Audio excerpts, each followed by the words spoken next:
Ces printemps arabes, pour vous, aujourd'hui, le bilan, il est comment? Tout d'abord, il faut arrêter de les appeler des printemps. Oui. À mon avis, c'est vraiment, c'est pas le mot qu'il faut. On est coincé entre deux monstres là, entre le monstre de la dictature et le monstre de l'extrémisme religieux qui n'est pas du tout mieux.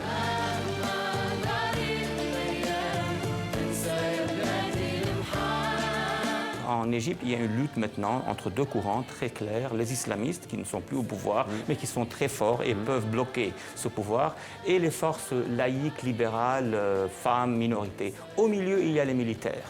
Mais la troisième voie dont vous parliez n'est pas un des trois, c'est la majorité silencieuse.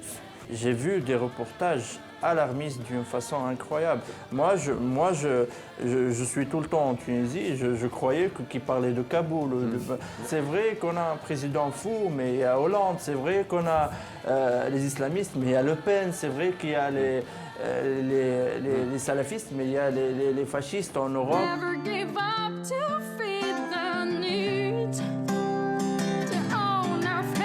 Il faut savoir rester fidèle au cri qui avait été lancé en fait lors de ces révolutions-là initialement.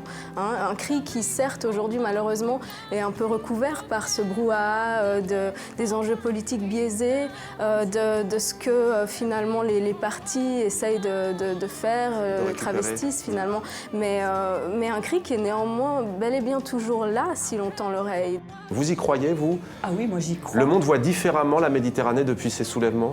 Moi je le crois. Comme je disais tout à l'heure, il y a des choses extrêmement incertaines, extrêmement difficiles, même déprimantes pour les gens qui sont sur place en ce moment.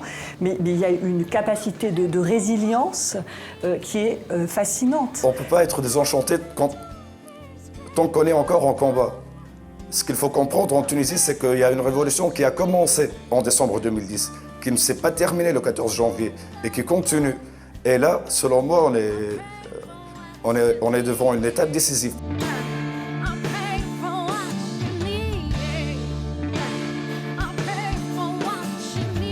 Il faut des générations, c'est-à-dire ceux qui ont fait aujourd'hui la révolution, c'est un bien grand mot, mais qui ont fait tomber. Qui sont descendus dans les rues, qui Alors t'ont payé ceux-là, un il prix. faut que les enfants de leurs enfants grandissent dans des sociétés différentes pour qu'on voit le bilan de ce truc.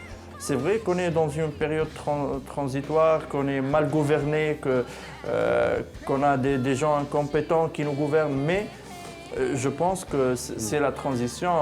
Partout dans le monde, partout dans l'histoire, la transition prend du temps.